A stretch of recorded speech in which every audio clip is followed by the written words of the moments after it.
Boa tarde, pessoal. Então, sejam bem-vindos a mais uma aula de conta. Nessa aula de exercícios, nós vamos resolver o exercício número 9. Nesse exercício número 9, nós vamos, então, começar respondendo como nós conseguimos analisar a questão de acompanhar o acompanhar a, o efeito da variação de um determinado parâmetro, como esse parâmetro ele afeta as raízes do polinômio característico. Então, em outras palavras, imagine que nós tenhamos uma malhazinha, que nós temos um laço, e dentro desse laço aqui, a função que nós vamos analisar seria essa aqui, ó.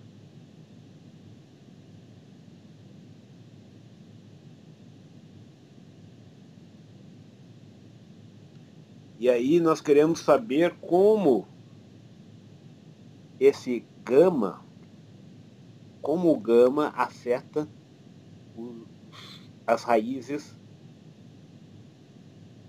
como o gama afeta as raízes do polinômio característico.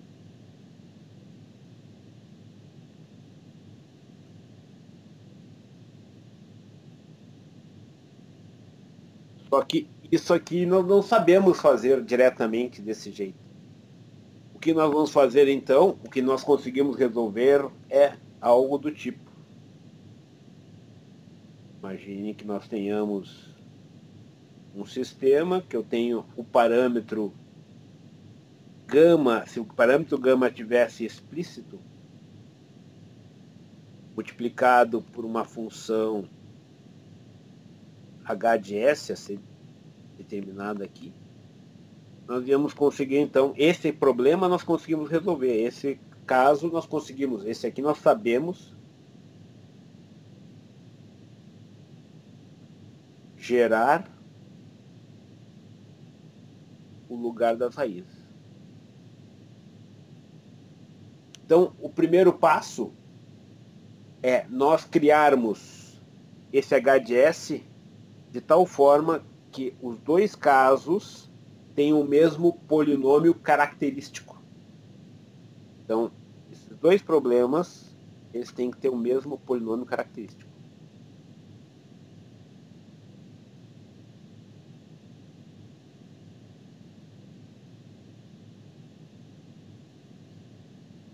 Tem que ser o mesmo. Como é que nós fazemos isso? Primeiro, determinamos o polinômio característico do primeiro caso, e depois convertemos e criamos o do caso equivalente. Então, o primeiro caso, como é que fica o polinômio característico? O polinômio característico vai ficar no primeiro caso, vou fazer em vermelho, vai ficar o denominador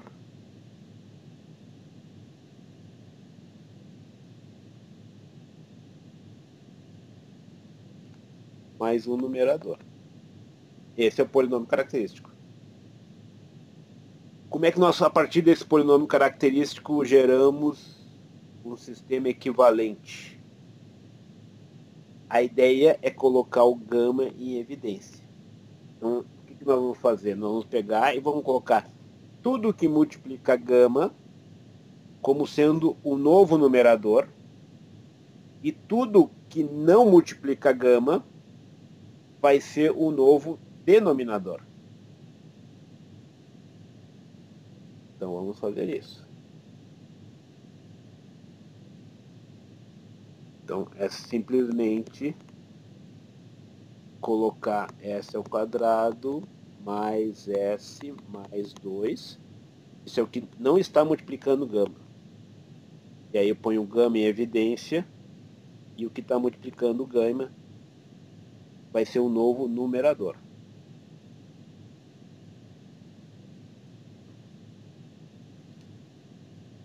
E agora nós fazemos o f de S. O que é o f de S? É 1 mais gama H de S.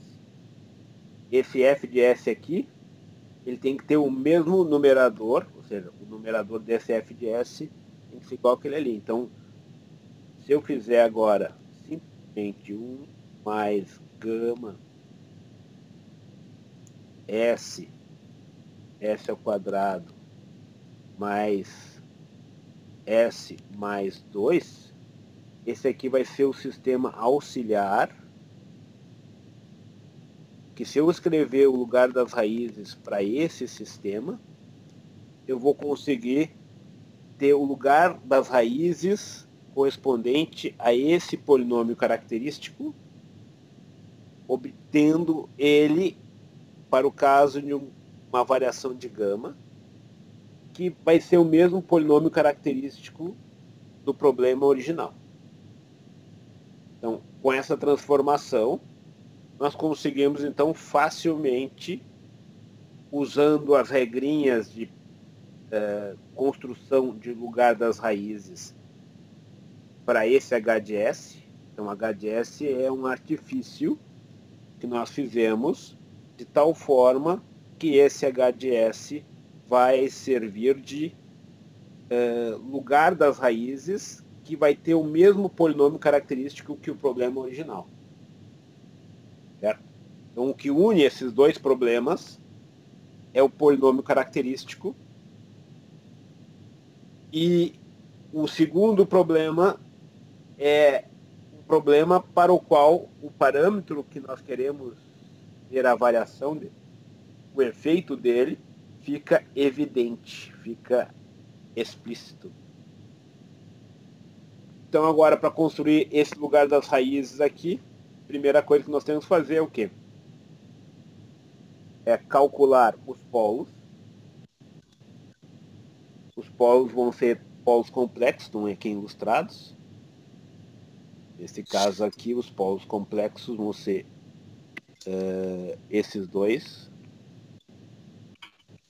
Então, tem dois polos complexos, são as raízes desse denominador aqui, e tem um zero na origem.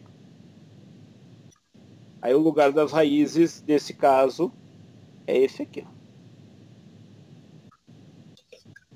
Os polos, um polo vai para o infinito, que não tem zero para ir.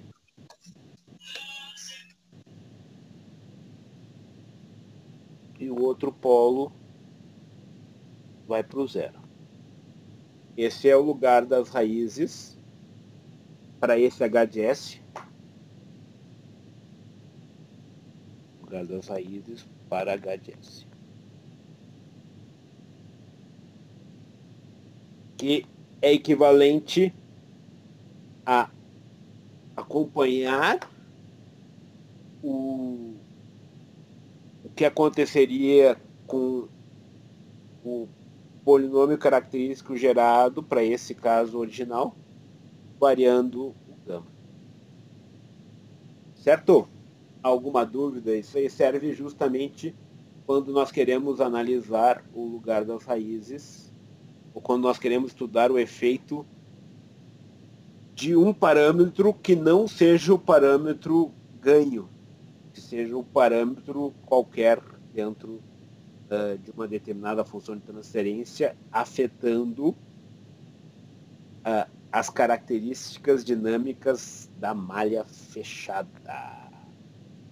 Então, aqui nós temos alguns exemplos. Antes de nós passarmos para esses outros exemplos, outros exercícios em si, eu pergunto se há alguma dúvida em relação a isso. Bom, não havendo dúvidas, aqui nós temos um conjunto de exercícios. Eu vou fazer só o A aqui,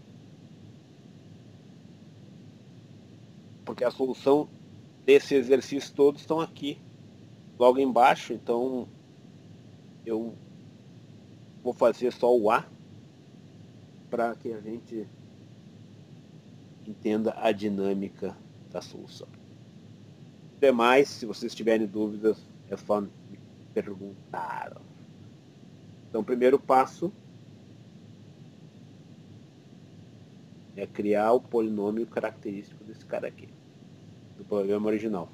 O polinômio característico do problema original vai ser S ao quadrado mais S mais gama mais 1. O polinômio característico vai ser o quê? Vai ser denominador mais um numerador.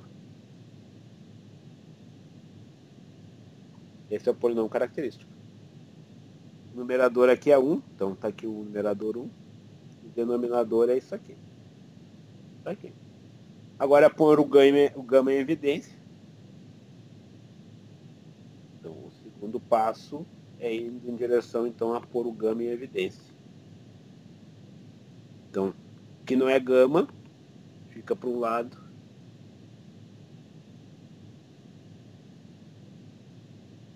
E o que é gama fica para o outro lado. No caso, não tem ninguém multiplicando, nenhum S multiplicando gama, então não tem nenhum zero nesse sistema. E aí o H de S, para o qual nós vamos fazer o lugar das raízes, vai ser o novo numerador vai vir daqui, que multiplica a gama, que no caso é 1, e o denominador vai vir daqui. E aí nós temos o H de S,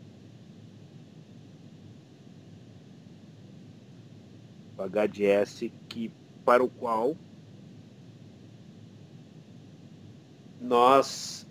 se nós fizermos o lugar das raízes desse H de S, equivale a analisar o efeito do gama no polinômio característico original. Aí nós vemos claramente que ele tem 2 polos e nenhum zero. Então é calculando esses polos. E aí nós temos esse diagrama aqui. 2 polos são polos complexos. E o lugar das raízes, então, é esse aqui. Vamos fazer o B só para completar aqui. Mais um. Esse aqui é o A. Vocês viram que é muito simples. Vou fazer o B. E o resto fica com vocês.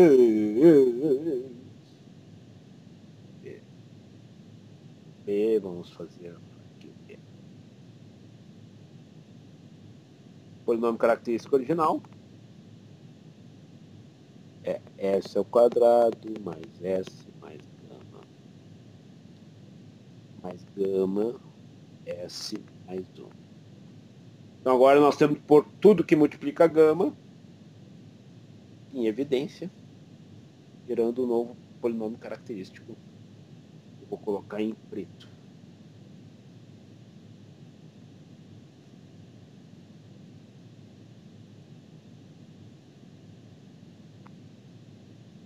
Devia ter um espacinho maior aqui.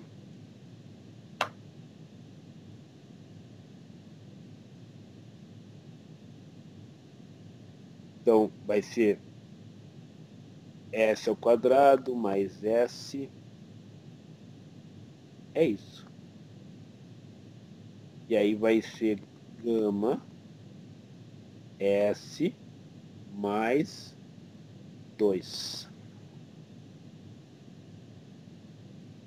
Aí vai ficar o H de S, então vai ser nesse caso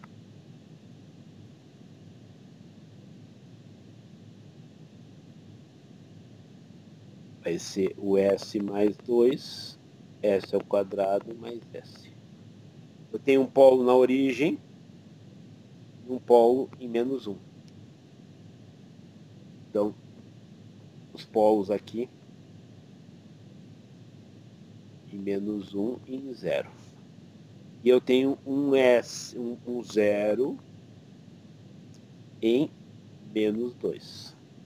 A primeira coisa que ele tem que fazer é colocar os polos do sistema.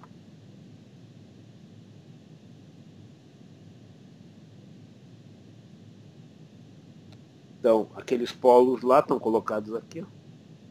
Polo em 0, polo em menos 1 e o 0 em menos 2. Esse é o ponto de partida do lugar das raízes. Venho lá do mais infinito quem vai fazer parte do lugar das raízes? Esse trecho aqui. Ó. Aí desliga. E quem vai fazer parte do lugar das raízes? Esse trecho aqui. Ó. E então, o que agora temos que fazer? Nós temos que fazer que os polos vão em direção aos zeros. Quem não tiver zero para ir vai para o infinito. A assíntota nesse caso é menos 180. Então, simplesmente você vem aqui até um certo ponto, que aí esse arco aqui, que faz com que os polos, um deles vai para o zero e o outro vai para o infinito. Então é esse aqui a resposta do lugar das raízes. Ou seja, a gente tem eles...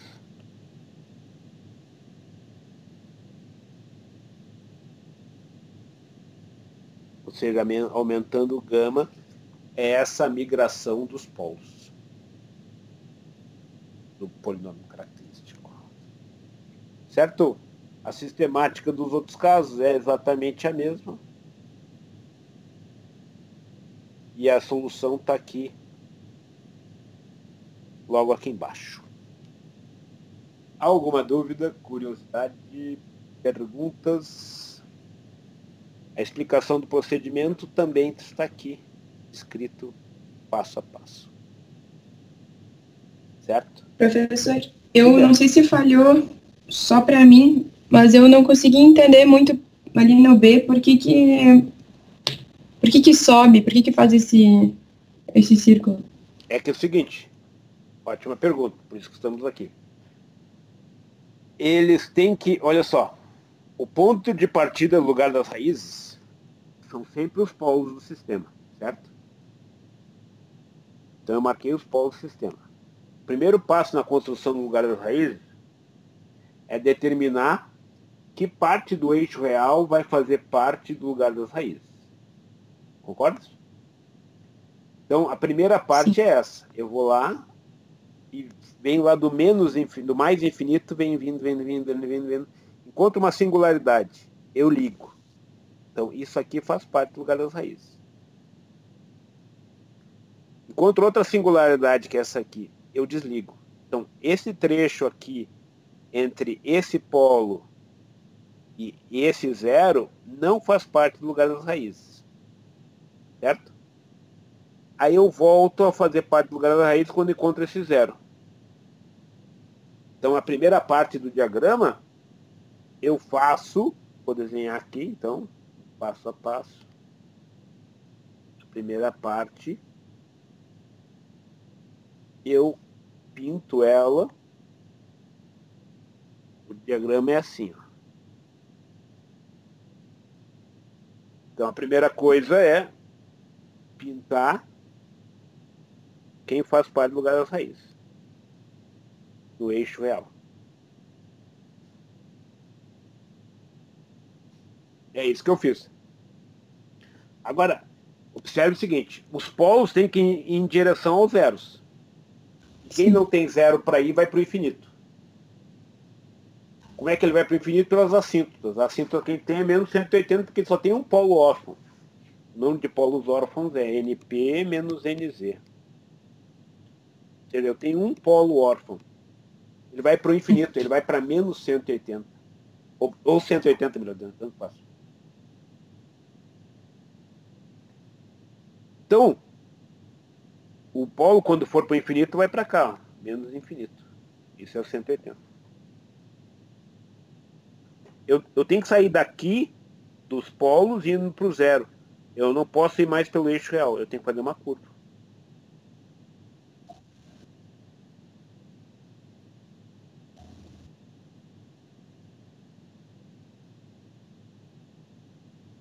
Isso está feito aí o lugar das raízes. Tá, eu seria... perguntar como é que essa curva é mais para cima, mais para baixo, isso é secundário. Tá. Se eu quero saber exatamente qual é essa curva, eu pego e ploto num software. Tá. O ponto-chave é que se eu plotar num software e ficar uma coisa que não é assim, desse jeitão, alguma coisa está errada. Tá.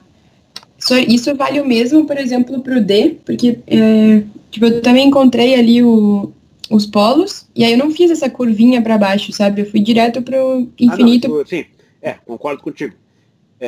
Esse detalhezinho, a curvinha, se tu fizer assim, se tu Tá, fizer não tem assim, problema. tá valendo. Ok, Porque pensa assim, ó, obrigada. a analogia que eu faço é,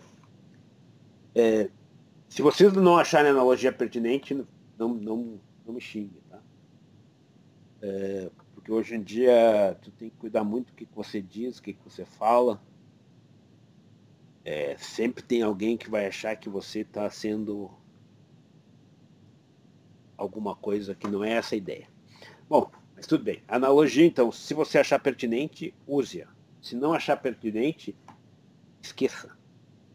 Então, fazendo esse parênteses, eu faço a analogia do seguinte: para mim, os polos são como os rapazes e os zeros são como as meninas, certo? A ideia é que os polos vão em direção às meninas, digamos. Então, quando tem uma menina aqui, esses polos aqui se sentem atraídos por ela. Por isso dessa curvatura. Então eles tentam ir para lá, só que esse outro cara aqui foi espertão, chegou antes. Então por isso que tem essas curvaturas assim. Os polos se sentem atraídos pelos zeros. Então eles vão buscar os zeros. Certo? Então é essa a ideia. Quando não tem zero para ir, eles vão para o infinito. Então eles vão procurar a Mary no exterior. Então essa é a ideia. Então se a gente sempre olhar aqui, é sempre os polos indo em direção aos zeros. Sempre a ideia é essa. Os polos indo em direção aos zeros. Tranquilo? Sim, senhor, obrigada. E normalmente é uma festa que é de engenheiro elétrico. Tem menos meninas do que rapazes. Tá? A maioria dos nossos sistemas tem mais polos do que zeros. Então não vai ter zero para todo mundo.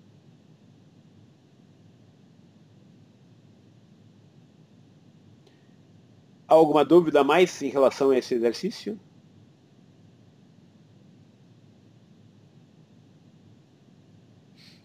Então vamos adiante. Próximo exercício, então. O próximo exercício é o seguinte. Eu já pus a solução aqui, que daí eu comento mais a solução com vocês, dando mais detalhes do que gastando tempo escrevendo.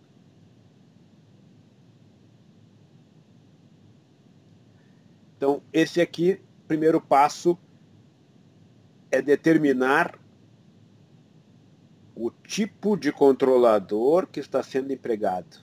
Então, nós temos um controlador. Esse controlador é esse cara aqui, ó. Esse aqui é o controlador. Eu quero saber que controlador é esse. Mas para uma situação especial, quando esse epsilon aqui é igual a zero. Então a primeira coisa que eu tenho que fazer é a álgebra de blocos disso aqui. Então a álgebra de blocos disso aqui, eu vou só inserir uma página para nós termos espaço para nós escrevermos.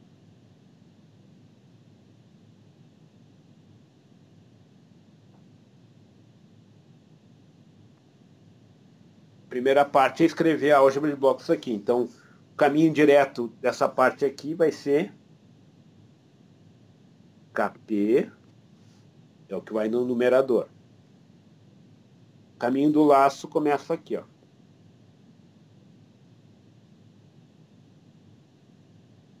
Então, o caminho do laço. 1, porque ali é positivo, vira negativo. E aí, nós temos KP, 1 menos epsilon, tal S mais 1. Esse é o caminho do laço. E arranjando isso aqui, vai ficar KP Desculpe, aqui não tem capeta. Aqui não tem capeta. Porque o KP não está no laço. O laço é isso aqui, ó. Esse é o laço. Não tem KP. No caminho direto tem KP. Mas no caminho do laço, que é a partir daqui começa o caminho do laço. Então, rearranjando isso aqui. Tal S mais um, menos 1, mais epsilon. E aí, o que está aqui no numerador eu ponho também aqui para cima. Aí o negócio fica assim, ó. KP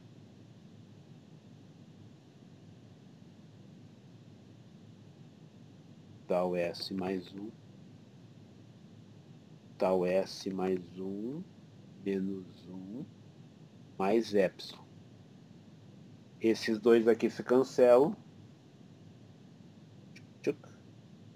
Aí nós ficamos com KP tal S mais 1, tal S mais epsilon. A pergunta é, esse controlador é o quê? Quando o epsilon é igual a 0.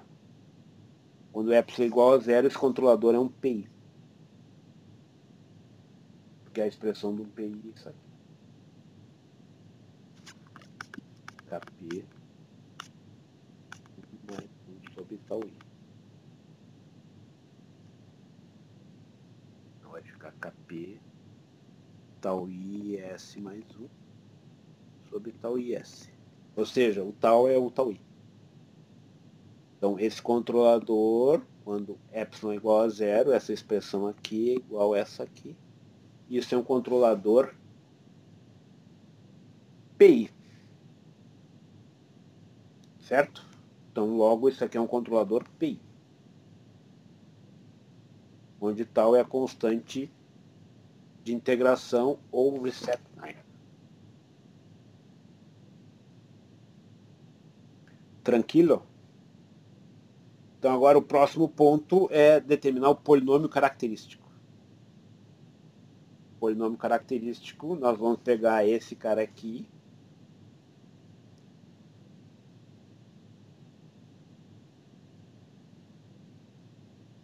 Então, o polinômio característico vai ser esse denominador aqui,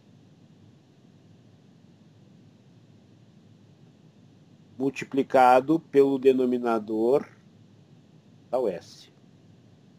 Então, é esse termo aqui, ó.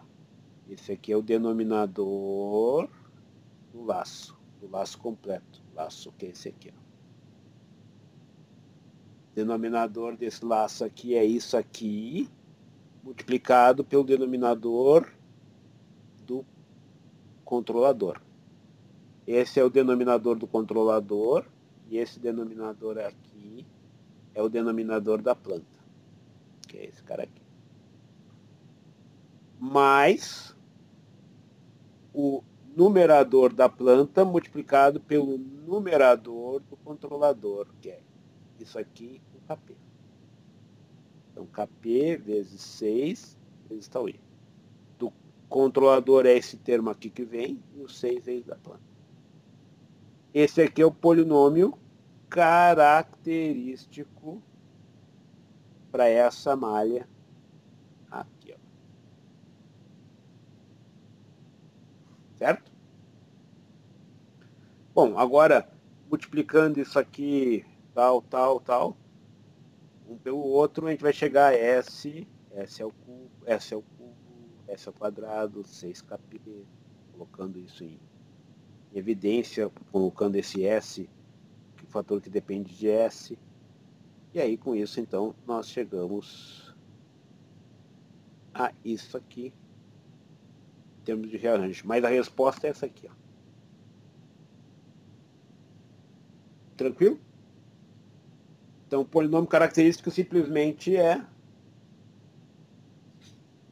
só para escrever, complementar, o polinômio característico é o DEM da planta Vamos pôr den da planta e o den do controlador. Mais num da planta vezes o num do controlador. Esse é o polinômio característico.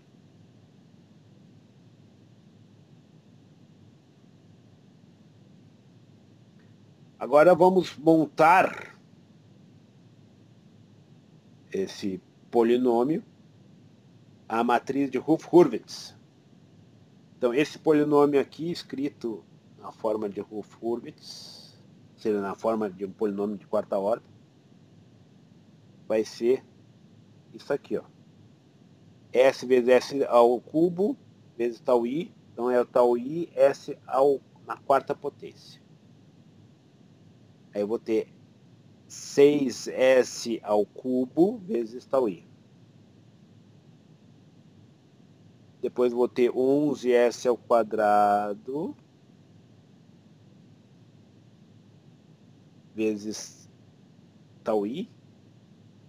Depois é esse termo aqui, assim por diante. Agora é simplesmente colocar esses coeficientes desempacotados na ordem que eles aparecem. Então, A4, 6 e assim a gente desempacota. Então, a gente coloca o coeficiente A4, A3, A2, A1, A0. Então, os coeficientes estão aqui, ó, já colocados aqui. Que são esses coeficientes ali que a gente viu. Certo? Só para não misturar aqui, eu vou colocar aqui uma barrinha, que isso aqui é simplesmente a polinômio auxiliar. Aí aqui é calcular o determinante, esse termo aqui vai vir daqui. O denominador é 6 tau I. E aqui vai ser menos o determinante de cima. Fazendo as devidas simplificações, é esse valor aqui. O resto é puro algebrismo. Certo? Aí vai fazendo aqui, calculando os determinantes, que nem a gente viu em aula, se constrói essa matriz aqui, que é a matriz de Hurwitz. Bom, agora o critério que pede construa o diagrama Hurwitz do polinômio característico. Então, a solução dessa questão é simplesmente isso aqui. Já terminou. Aqui já terminou essa questão. Em termos de critérios de estabilidade, isso é um complemento, digamos, esses coeficientes aqui tem que ser todos eles com o mesmo sinal. Ou seja, isso aqui tem que ser com o sinal positivo, isso aqui tem que ser com o sinal positivo, e o 6Kp tem que ser com o sinal positivo. Para que esse termo que está marcado aqui em preto ser positivo, que é esse termo aqui, na realidade eu resolvo ele para zero, e aí nós temos essa expressão aqui. Ou seja, para ele ser positivo, ele tem que ter essa solução aqui. Então não é qualquer valor de tau I que vai fazer ele positivo. Dependendo do valor, ele pode ser negativo. Então isso aqui é só para ilustrar a solução, mas isso é só complemento, tá? Tranquilo? Então, para essa questão mesmo, é só calcular aqueles determinantes e chegar a essa expressão. Alguma dúvida até aqui? A próxima questão é bem interessante, por quê? Ela é interessante porque ela versa sobre qual é a melhor localização do parâmetro tau I. Então nós vamos escolher 3 opções. Uma que cancela o polo dominante. O polo dominante é aquele polo mais próximo da origem. polo mais próximo da origem, a gente tem polo menos 1, menos 2, menos 3. O que domina a resposta do sistema é o polo mais próximo da origem. Então, se eu fizer o tau i igual a 1, por exemplo, eu vou cancelar esse termo aqui, e aí o sistema vai ficar com apenas esses dois polos aqui. Por que eu vou cancelar? Porque o tau i, ele insere, o controlador, melhor dizendo, o controlador PI, ele insere um zero e um polo. O polo que ele insere é sempre no mesmo lugar, na origem. Ele insere sempre um polo na origem. E o zero vai inserir em algum lugar e normalmente a gente procura cancelar a dinâmica dominante. E aí a gente fica com as dinâmicas mais rápidas. Então a primeira opção é considerar o tau i igual ao polo dominante ou a constante tempo dominante, que no caso é 1.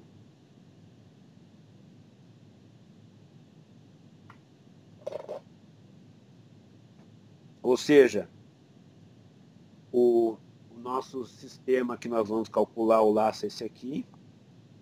E nós vamos fazer esse cancelamento aqui. Ó. Aí o lugar das raízes, com esse cancelamento, o lugar das raízes vai ser o lugar das raízes desse cara aqui. Ó. Que nós vamos ver como é que ele evolui. Como o tau i, não pode esquecer o tau i, então vai ser 6 sobre tau i, só que o tau i é igual a 1, a gente selecionou aqui. Então, essencialmente, o lugar das raízes que nós temos que fazer é 6, S mais 2, S mais 3, ou seja, nós temos 3 polos. Polo em 0, polo em menos 1, menos 2 e menos 3. Colocando os polos no diagrama.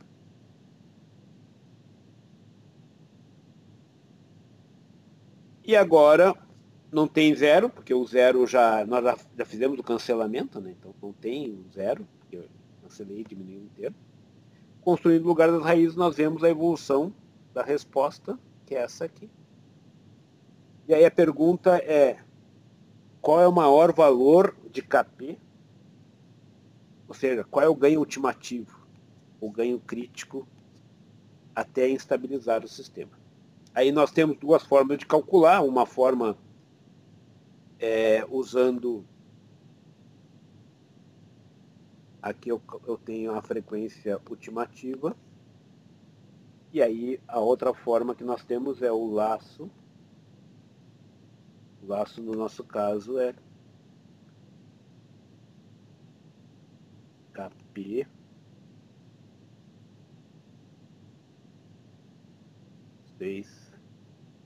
S mais 2, S mais 3. Então, uma forma que a gente tenha ganho ultimativo vai ser o módulo, isso aqui, ó.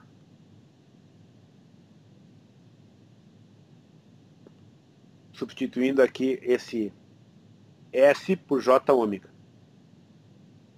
Vou colocar aqui.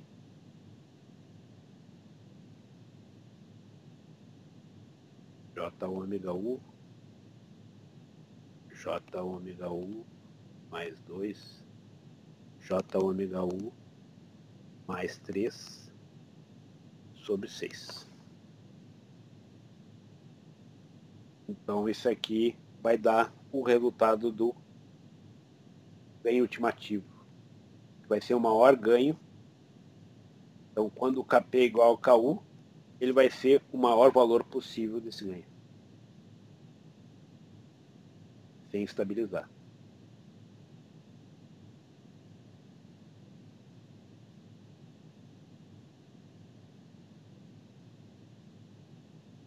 Essa é uma forma, não é essa que nós estamos usando aqui. Nós vamos usar, para determinar esse Kp, nós vamos usar esse resultado aqui. Ó.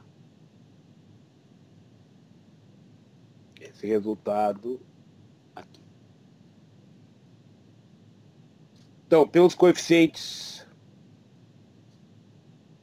o caso aqui, a gente já substitui aqui o tau i igual a 1. É dessa fórmula aqui, então, com tau i igual a 1, Kp tem que ser menor que 10. Por ser 1, que é esse termo aqui, aí, substituindo os valores ali e tal, para tau 1 igual a 1, isso aqui tem que ser satisfeito. Isso aqui daí é só rearranjar tal, e aí o valor que se chega é que o Kp tem que ser menor que 5. Certo? Então, esse C1 aqui, ele é mais restritivo do que o B1.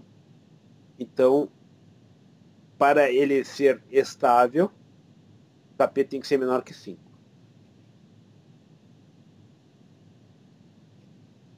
Então, esse valor corresponde à margem de ganho, ou, no caso, o ganho ultimativo, ganho limite.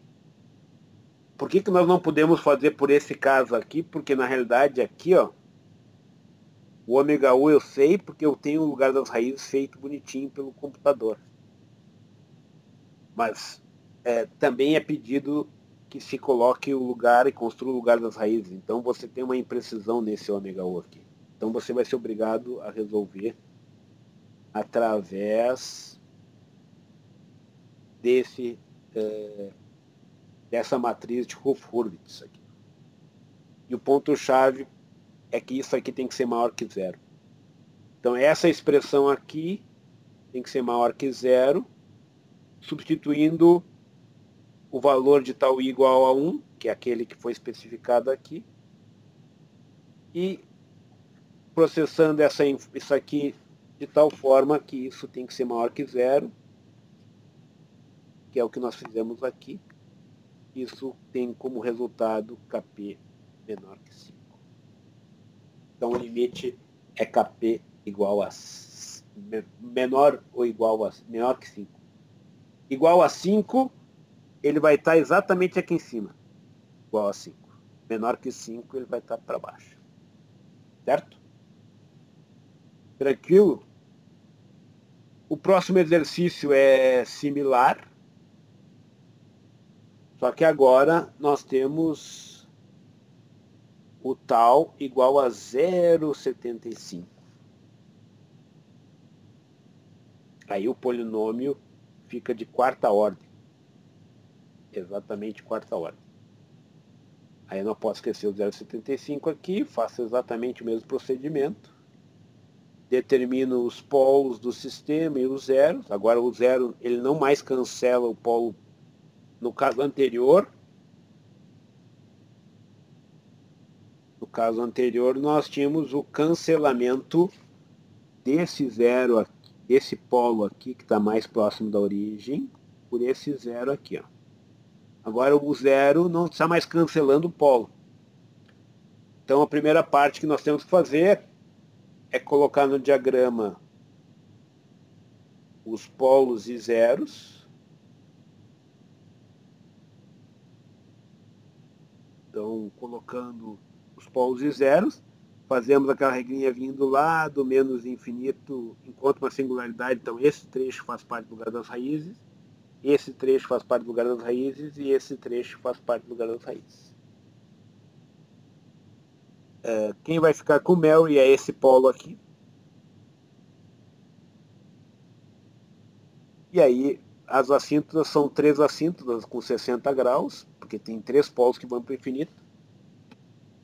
E aí, essas assíntotas desenhadas, projetadas, geram esse padrão de diagrama. E o ponto-chave, mais uma vez, o coeficiente, normalmente o coeficiente restritivo é esse aqui, ó, o C1. Tá? Esse é o coeficiente mais importante quando nós trabalhamos com polinômios de quarta ordem, esse aqui que faz a restrição de estabilidade. Porque esse aqui é mais brando, esse aqui é elementar, porque Kp tem que ser maior que 0 para ter todos os coeficientes do polinômio característico. Se eu tivesse Kp menor que 0, já teria uma troca de sinal. Então, Kp, para não ter troca de sinal, pela condição necessária, já exige que Kp seja maior que zero. Então, esse último coeficiente não me agrega nada.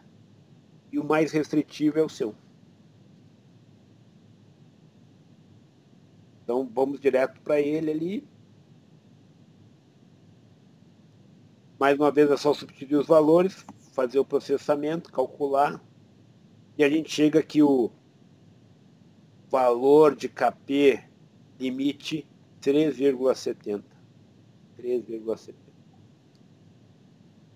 Observem que o fato de ter escolhido um outro valor de τi fez com que a margem de operação, a margem de variação de Kp fosse pior, neste caso, 2, do que este caso 1.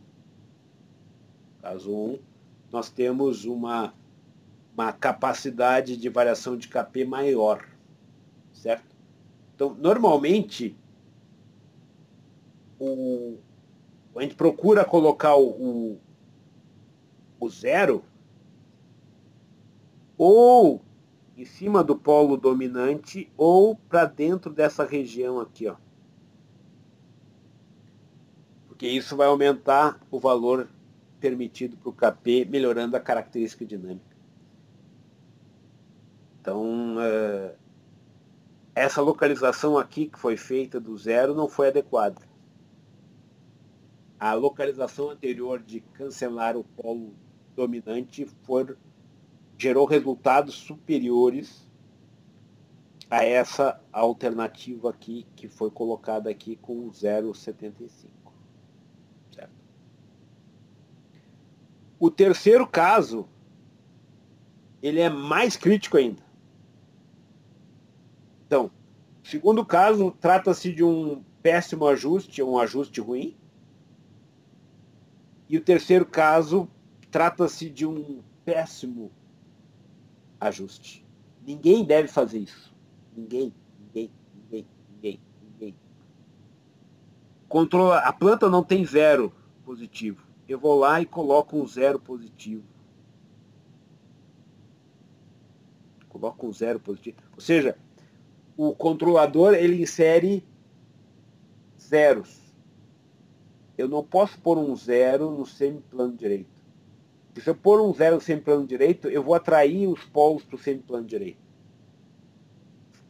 Eu tenho que atrair os polos para onde eu quero que o sistema responda. E eu quero que o sistema responda no semiplano esquerdo e mais para dentro no semiplano esquerdo. Então, minha busca é sempre colocar os zeros, no caso, o τi vai contribuir com um zero, o controlador PI, tem que colocar eles para dentro do semiplano esquerdo, de tal forma que ele atraia os polos para ele.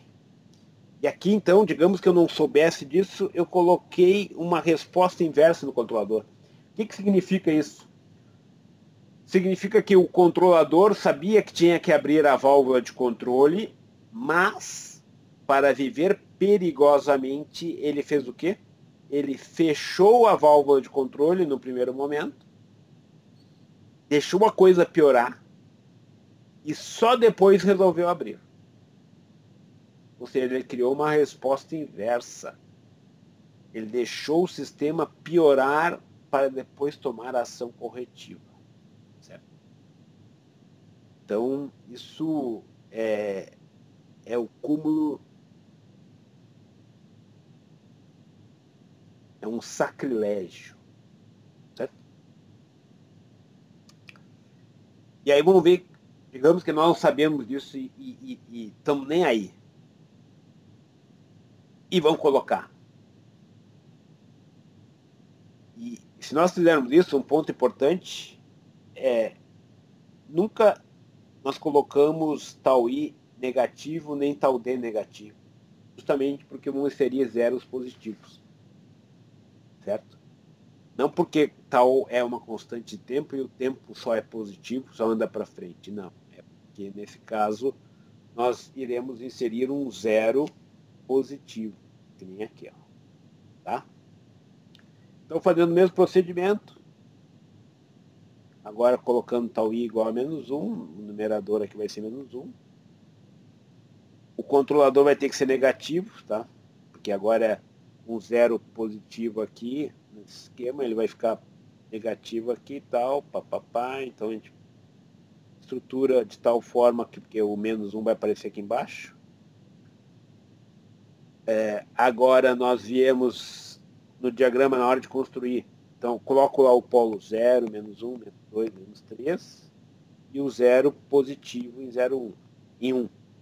E a construção agora começa daqui, ó, de menos infinito. Encontra uma singularidade, isso faz parte do lugar das raízes.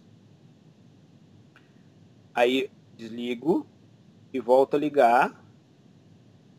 Desligo e volto a ligar. Certo?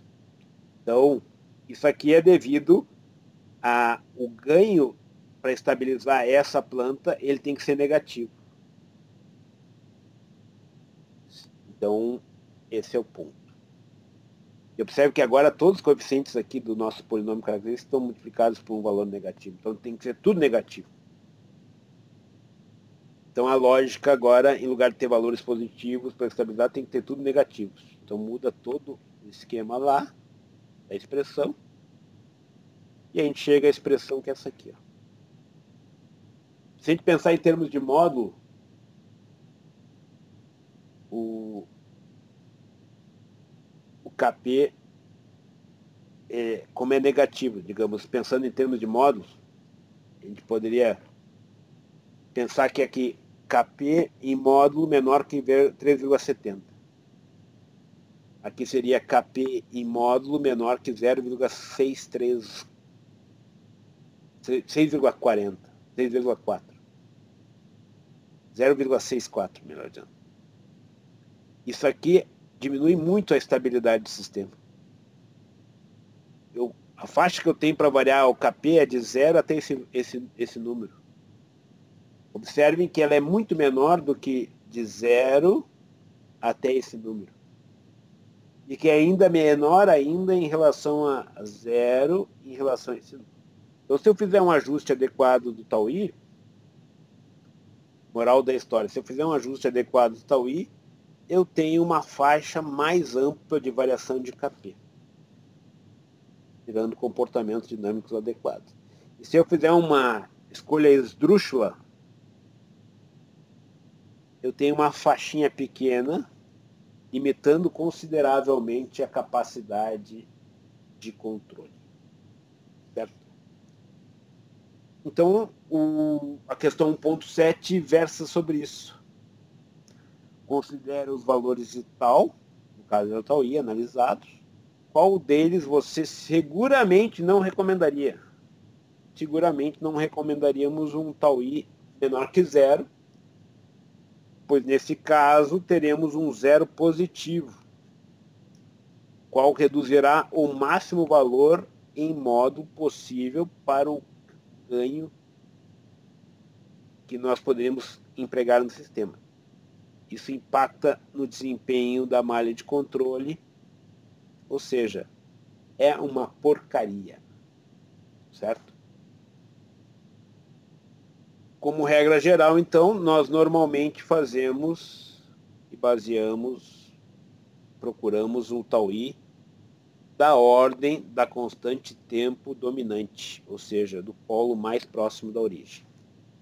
Polo mais próximo da origem, o tau i vai ter que ser dessa ordem de grandeza, porque é essa situação que leva ao melhor faixa possível de variação do Kp. Que é o primeiro exemplo aqui. Minha pergunta agora é: há alguma dúvida?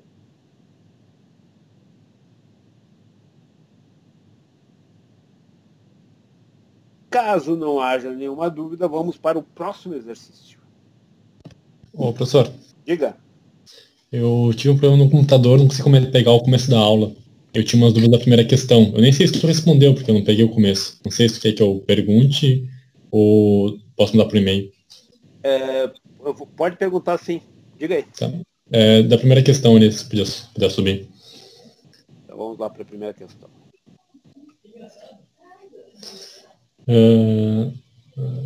Ali. Eu não entendi como tu chegou no segundo PS. Como é que tu fez esse terceiro passo? Os passos aqui são os seguintes. Primeiro passo, o problema que eu quero resolver é esse aqui, né? Esse é o problema que eu quero resolver. Digamos, eu tenho uma função original que está em malha fechada. Malha fechada com retroalimentação negativa. Esse é meu problema original.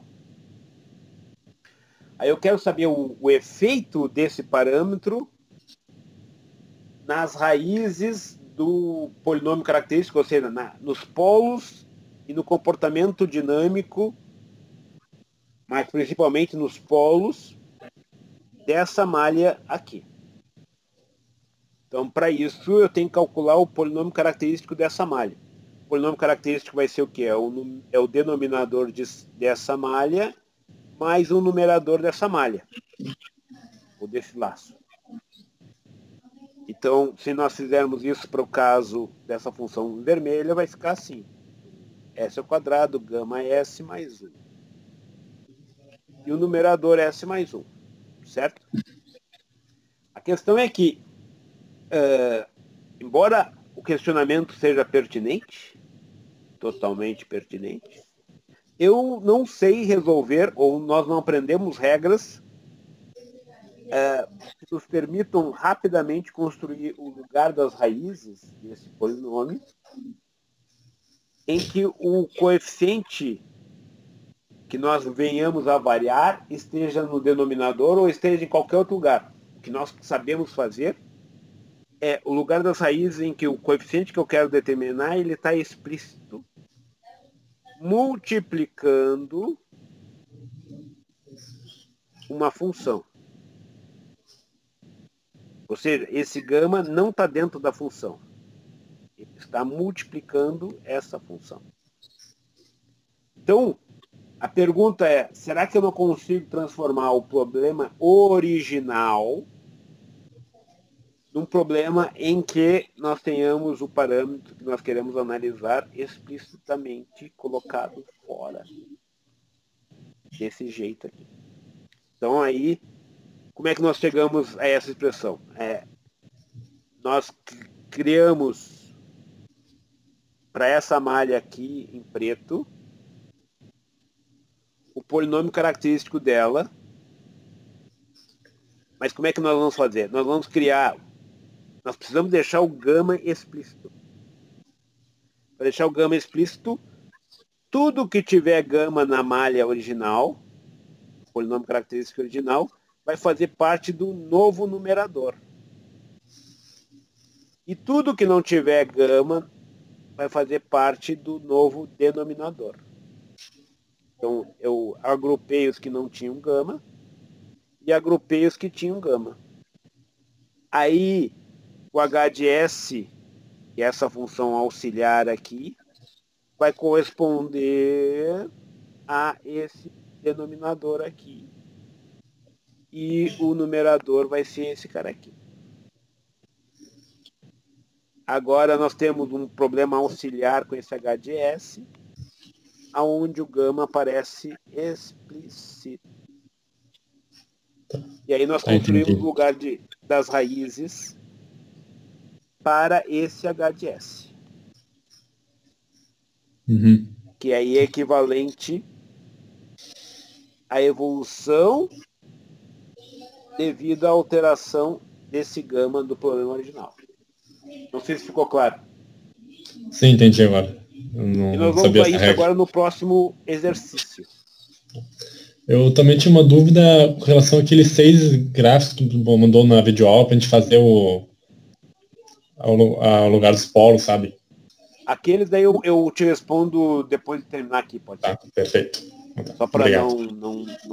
E daí eu abro um outro arquivo, daí a gente responde em cima. Daí a gente já responde isso para ti depois de terminar esse aqui. Bom, esse aqui justamente ilustra algo na linha daquilo que nós vamos querer saber o valor de tal D. Ó. Você lembra que aquela historinha? Para KP, o lugar das raízes funciona, que é uma beleza. Ele nasceu com esse intuito, com esse objetivo em si. Aí o que a gente faz no lugar das raízes tipicamente? Nós pegamos o numerador do controlador e o da planta. Esses dois multiplicados vão gerar um conjunto numerador e denominador do laço. E aí nós deixamos o KP em evidência. Mas, nessa questão aqui, mais adiante nós vamos querer saber, não, eu vou setar um valor de KP. E como o tal D também é um botão de ajuste, então, digamos que eu tenho um KP setado, eu quero saber como é que o KP, que o tal D, influencia no comportamento dinâmico da malha de controle. Ele seria o equivalente a um gama naquele exercício número 1. Ele vai estar em algum outro lugar, multiplicado, não mais, todos os componentes não vão estar multiplicados por tal D, apenas uma parcela. Certo? Então esse aqui é um controlador PID. E nós vamos então nessa questão trabalhar com o efeito desse tal D e que influência ele vai ter em termos de malha de controle. Certo? Então isso. Tu mostra uma situação onde nós vamos variar um parâmetro que não o KP. E que nós podemos usar o lugar das raízes e interpretar o lugar das raízes de forma análoga. Certo? Bom, então, não sei se vocês têm alguma dúvida até aqui.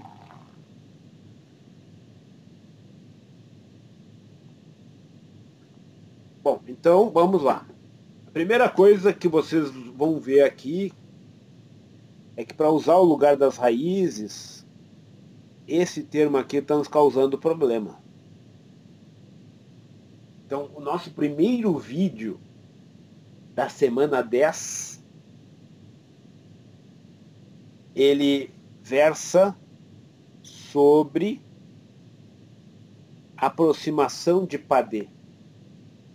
Porque lugar das raízes, polinômios e tudo mais funcionam muito bem quando eu não tenho termos exponenciais como tempo morto. Quando eu tenho termos exponenciais com tempo morto, isso não funciona adequadamente. Se eu quiser usar o lugar das raízes, eu sou obrigado a ter que aproximar esse tempo morto por uma função racional. Nós vamos ver no nosso primeiro vídeo da semana 10, que nós podemos aproximar por uma função de transferência em série, por um conjunto de funções de transferência em série, podemos aproximar por um numerador e podemos aproximar por uma função de transferência racional, e essa função de transferência racional é a chamada de aproximação de padê. Então, a primeira parte aqui pede-se que se faça uma aproximação de padê. Então, essa parte em si ainda não foi apresentada na aula teórica, mas a aproximação de padê é isso aqui, ó.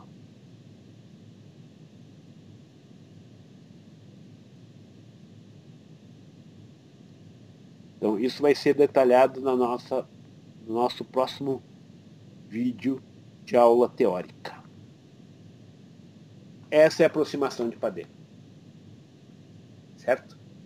Como é aproximação, isso aqui é padê de primeira ordem.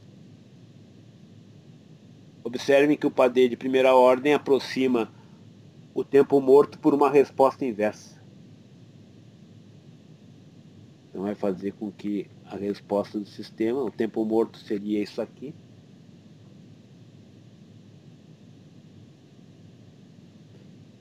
O padê aproxima isso por uma resposta inversa. aproxima pela essa curva vermelha aqui. Isso é o PAD, insere uma resposta inversa.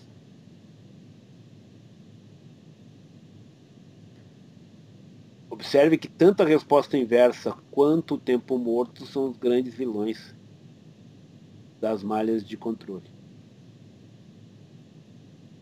Equivalente, digamos, ao tempo morto. Se vocês olharem qual é o grande problema hoje em se tomar ações assertivas, digamos, em relação ao coronavírus. Essencialmente é o tempo morto, o tempo de análise, o tempo de resposta do sistema e a análise. Se a gente soubesse em tempo real o número de infectados, nós tínhamos resolvido o problema. Se nós tivéssemos um chip em cada um de nós que dissesse você está infectado ou não, ficaria trivial a solução do problema. Só que a gente não tem isso. A gente não tem a amostragem adequada de todo o sistema. Então é um problema de medição. E esse é um problema de medição ainda associado a um tempo morto. Porque eu meço hoje, uma pessoa pode estar infectada, mas ela só começa a ter os sintomas e tudo mais no 5º dia, por aí e tal. E ela pode estar transmitindo do 2º ao 5º. E esse é um tempo de análise, de amostragem. Isso complica enormemente em termos de controle. Certo? Então, o tempo morto é o nosso grande vilão. E quando nós trabalhamos com o lugar das raízes, se nós quisermos usar o lugar das raízes ou o critério de Hurwitz, nós vamos ter que aproximar esse cara aqui por isso aqui. Essa é a melhor aproximação. E aí eu vou poder usar o lugar das raízes e vou poder usar o diagrama de Hurwitz. Ou, melhor dizendo, a matriz de Hurwitz. Certo? Então, a primeira parte desta questão é faça a aproximação de PAD de primeira ordem. Então, o menos 2 vai dividir por 2, então vai ficar 1 menos S, 1 mais S. O sistema original é esse aqui, está aqui. Agora eu vou fazer o laço vai ser com esse cara aproximado aqui e multiplicado por esse controlador aqui. Esse é o laço. A função em malha fechada, que é de R para Y, vai ser, então, o laço 1 mais o laço. O laço está aqui, coloco aqui, ou seja, aqui está o passo a passo. Aí esse denominador aqui vai para cá, cancela esse denominador com esse aqui, então isso aqui fica esse cara aqui. E aí, isso é o TDS, certo? Então não tem muito mistério essa questão. Determine o polinômio característico da malha de controle. O polinômio característico vai ser o quê? Esse aqui é o polinômio característico. Vamos abrir esse polinômio característico. Abrindo. S é o cubo, S é o quadrado, papapá, papapá, papapá, rearranjando, reestruturando. Ó, S é o quadrado, tá aqui. O coeficiente é 1. Aí eu marquei aqui em vermelho, S é o cubo, S é o cubo, S é o cubo. Depois marquei em azul os S quadrado. E depois os S aqui aparece, cancelando com esse aqui, ficou só esse cara aí. E por fim, o independente de S, que é o capeta. Esse é o polinômio característico. nada difícil, mas pode ser um saquinho em termos de rearranjar e coisas do tipo. Então, a primeira questão diz respeito ao lugar das raízes tradicional.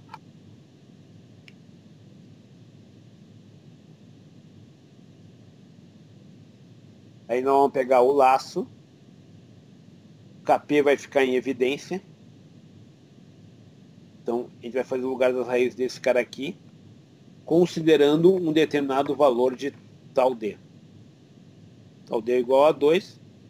Então, simplesmente, aonde tem tal D, aqui eu substituo por 2.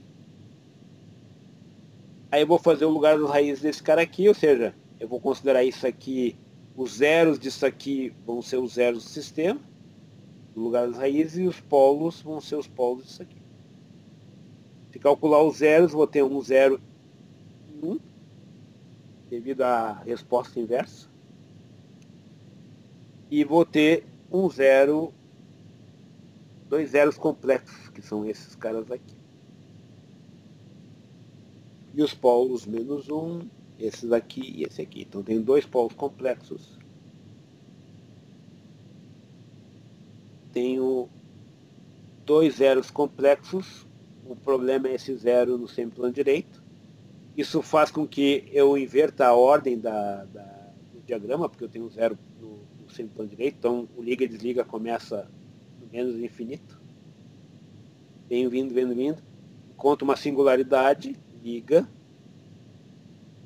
desliga e liga novamente. Certo? Bom, agora os polos têm que ir em direção aos zeros, quem não tem polo para ir, quem não tem zero para ir, vai para o infinito. Nesse caso, a assíntota vai ser para zero ou mais, na realidade a ordem, a inclinação, o ângulo começa a ser contado olhando para cá. Então, aqui é o ângulo zero, e aí no sentido horário padrão vai dar 180 aqui. Então, ele vai para o infinito para cá. Certo? E só tem um. Então, esses dois aqui vão para essas duas Marys.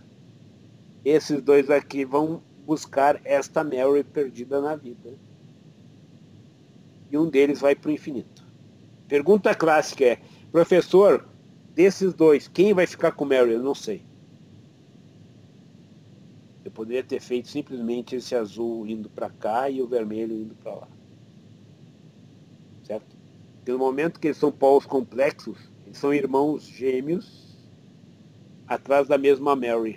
Eu não sei quem deles ficou com a Mary. Certo? Tá? Então isso. Alguma dúvida? Ô, professor, esse ponto e onde os polos se encontram é arbitrário? Tem como a gente saber? Esses dois polos que fazem esse ponto aí, é. Na realidade, antigamente, se fazia o quê? Tem 13 regras, mais ou menos, para determinar o lugar das raízes.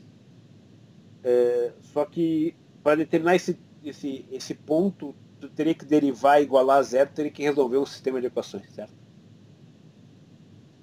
Aí eu me pergunto, vale a pena eu fazer um negócio desse que depois eu tenho que resolver uma coisa que eu não consigo resolver de cabeça? Se eu tiver que resolver computacionalmente, eu vou lá no computador e faço o lugar das raízes completo. Certo? Então, eu entendo que isso cria um certo questionamento, mas a minha resposta é o seguinte: não te preocupa tanto com esse ponto aqui onde acontece isso aqui. Pensa mais no aspecto qualitativo. Porque se tu fores e tiveres que ir para o lado quantitativo, a ideia é que daí tu faz o gráfico no computador. Certo? Então, no lugar de decorar, eu prefiro que tu tenha 5 regras, sendo que 2 delas que são mais críticas, mas são de fácil memorização e fácil aplicação, do que regras que tu tenha que consultar um negócio para se lembrar da regra, para depois verificar e calcular, e quando tu for calcular, tu vai estar com preguiça de calcular. E hoje em dia, nesse caso, é mais fácil calcular usando um software. E aí você gera o diagrama. Mas o importante é que, com regrinhas simples, nós conseguimos ver a consistência do que é plotado, digamos assim. Certo? Nós conseguimos ter essa consistência rapidamente, sem maiores problemas. Tranquilo? Não sei se consegui te convencer da não necessidade de se preocupar tanto com este ponto. Sim, tranquilo, tô bem convencido. Bom, agora o próximo parte da questão é, nesse lugar das raízes aqui, nós mexemos e setamos um valor de tal D. Agora na outra a gente vai mexer e vai setar um valor de KP e vai querer saber a influência de uma variação de tal D.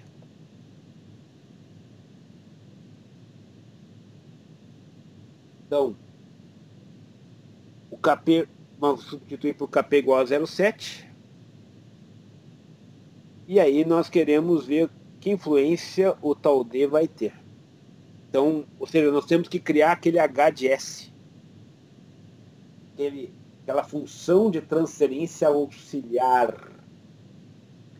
Essa função de transferência auxiliar vai permitir, então, que, construindo o lugar das raízes para essa função de transferência auxiliar, que nós estamos chamando ela sempre de H de S, no nosso primeiro exercício nós chamamos de H de S, nós normalmente chamamos de H de S aqui,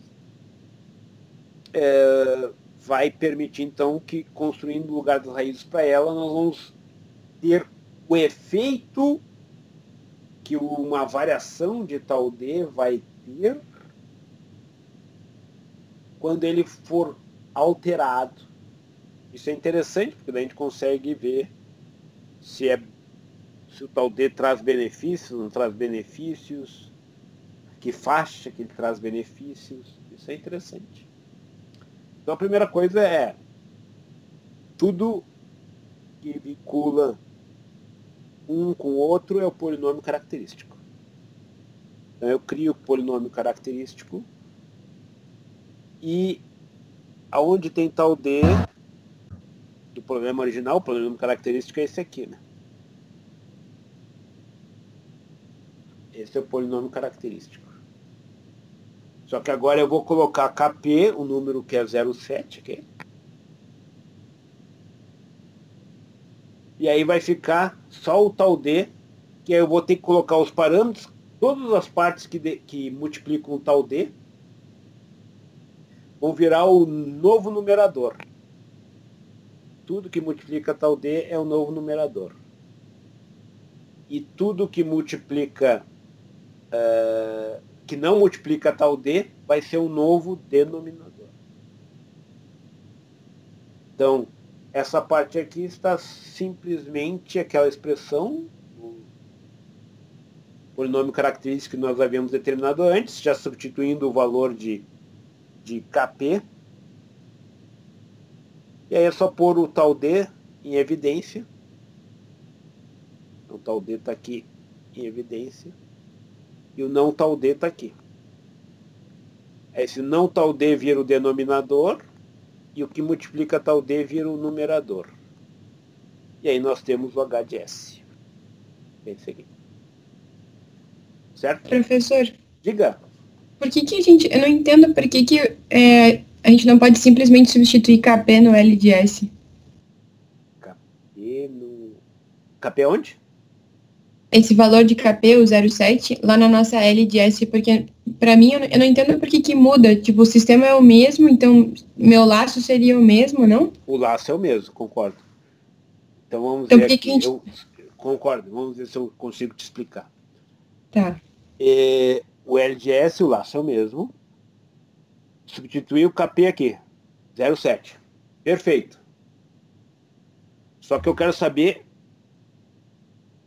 se eu variar tal D agora. Tal D ficou... Não tem um valor específico para tal D. Eu quero saber se eu variar tal D, como é que se deslocam os polos do sistema em malha fechada.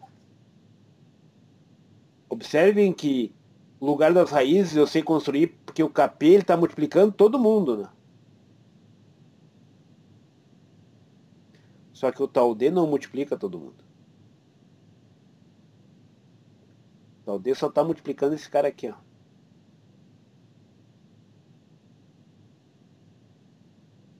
Então, eu não posso construir um diagrama usando o LGS, que nem nós construímos esse diagrama aqui, ó.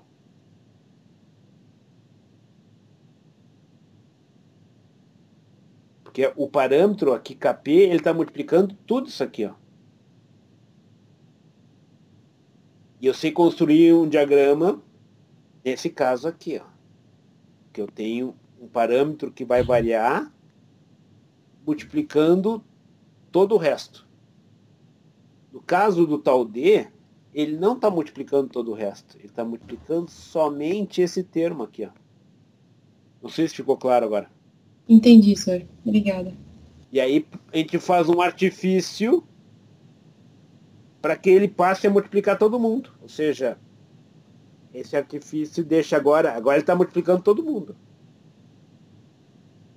Se a gente cria um problema paralelo, equivalente, que tenha um tal D multiplicando todo mundo. E isso aqui eu consigo gerar o lugar das raízes, porque minhas regrinhas, aquelas 5 regrinhas, sendo que 3 delas são triviais, né?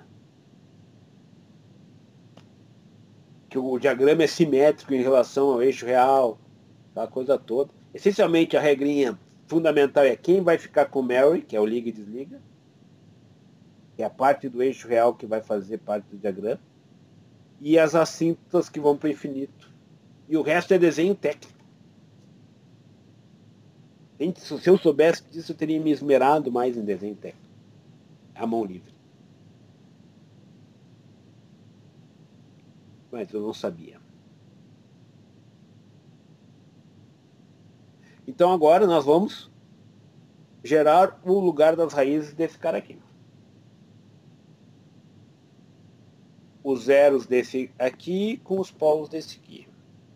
É meio chatinho esses polos, tá?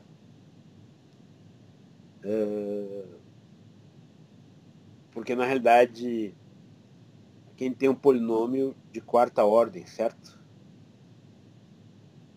Então, ou você tem uma HP, ou tem que saber no mínimo 2 raízes, tem que estar dividindo, é chatinho. No computador isso é trivial.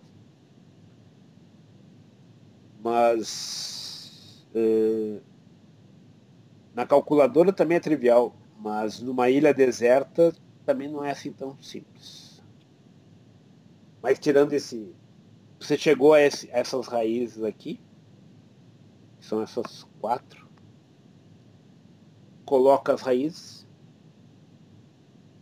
Menos 1,2, menos 1. 2 raízes estão no semiplano direito. Essa aqui e essa aqui. E aí eu tenho 2 Marys, que são irmãs gêmeas. Eu tenho 2 bolinhas aqui, ó. Então são 2 bolinhas, não é uma bolinha só, cuidado, são 2 bolinhas. Ou seja, 2 polos vão ter que ir para essas 2 Marys. Certo? Aí não se preocupe tanto com o formato. Essencialmente, a tendência é... A primeira coisa que você tem que fazer é o liga e desliga. E aí, feito o liga e desliga, depois o que você tem que fazer é fazer os polos chegarem dos zeros. Então a gente começa aqui, ó, no menos infinito, porque eu tenho um zero perdido na vida. Esse cara aqui veio do tempo morto. Veio da aproximação de Padê do tempo morto. Então, ó, vem lá do menos infinito. Ligou. Então isso aqui faz parte do lugar das raízes. Desligou. Liga e desliga ao mesmo tempo, então não faz parte, que é o zero. 2 vezes, liga e desliga, na mesma posição. E encontrou o zero, voltou a ligar. Bom, agora, pelo fato desses dois polos estarem mais perto desse zero, a princípio eles vão para lá. A gente faz uma curvaturazinha, mas não precisa, não se preocupe com essa curvatura. Faça uma linha artística indo desse cara para cá, uma linha artística desse cara para cá. Mas nesse caso, essa aqui tem...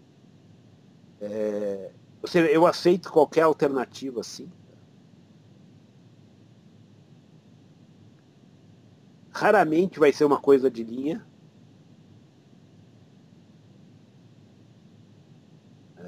E aí o resto, se você tivesse feito assim, também não teria problema. Mas por que ele tem esse desnível aqui? Esses caras estavam indo para essa Mary aqui, e aí eles olharam essa Mary aqui e pensaram, vamos primeiro para essa Mary aqui. Ó.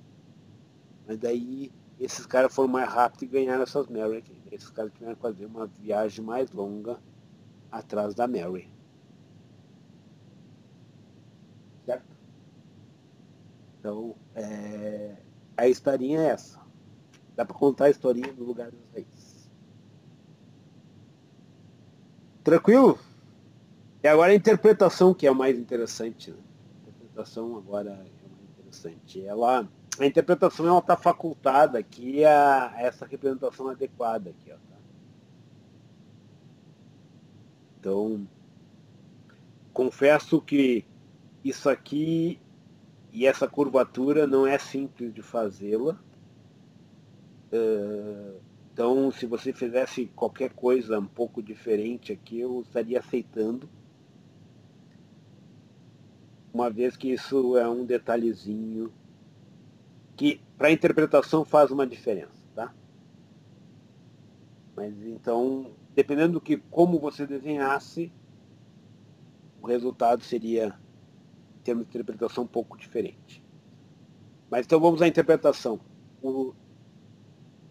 Existe, se vocês observarem, o tal D, se o tal D é igual a zero, o sistema é instável em malha aberta. Desculpe, em malha fechada. Se tal D é igual a zero, eu vou ter 2 polos instáveis em malha fechada. Então, eu sou obrigado a usar um valor de tal D, considerando que o ganho é igual a 0,7. Então, para poder estabilizar esse sistema com ganho 0,7, eu sou obrigado a usar o tal D. Aí, eu aumentando o tal D, ele tem um efeito positivo em termos de melhoria de desempenho. Certo? Só que esse efeito, ele é numa faixa pequena. Por quê? A partir de um determinado momento, esses polos aqui eles vão migrar para cá e vão voltar a estabilizar o sistema. Então, existe um tal D mínimo para poder estabilizar o sistema,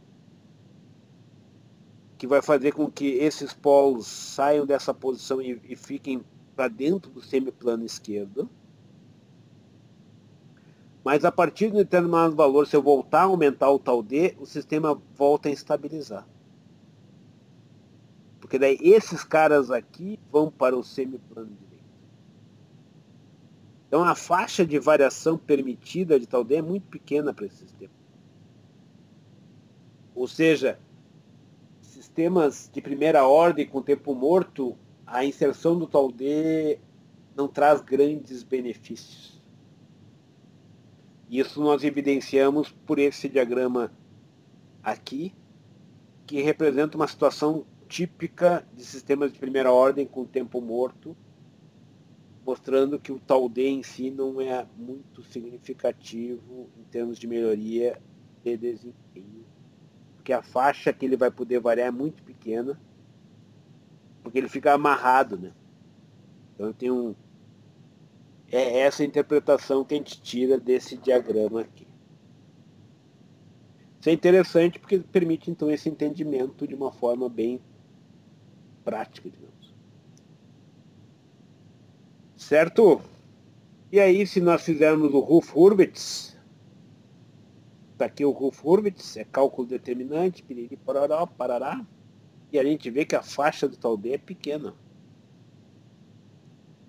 O Hurwitz, tanto faz KP, tal D, o que for, certo? Ele te dá as faixas que fazem com que o polinômio seja estável. Isso aqui é mais trabalhoso, isso tudo eu vou mostrar para vocês na aula computacional que a gente faz isso aqui no computador, então isso aqui é trivial fazer no computador. Se vocês olharem, eu fiz no computador e coloquei aqui, porque senão ia ser um trambolhé.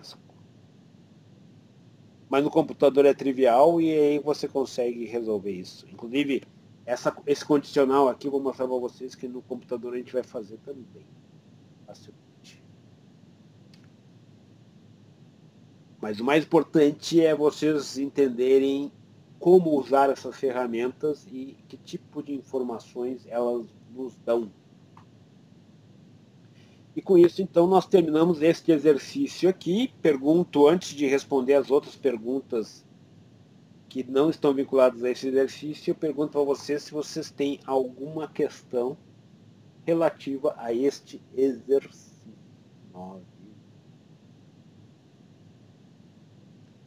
Se alguém teve problema de acessar por questão da internet, não tem problema, eu estou gravando. A diferença é que daí vocês vão poder ver minha gravação com eu do lado,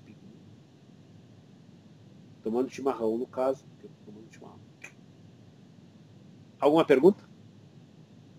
Professor, para mim, essa análise que o senhor fez ali no gráfico, tipo, eu não entendi como que o senhor consegue analisar a variação no tal D direto. Tipo, porque para mim, esses gráficos que a gente estava montando era uma variação global, tipo, das raízes e dos polos, de acordo com vários taus D, certo? Aqui no caso é o seguinte, ó.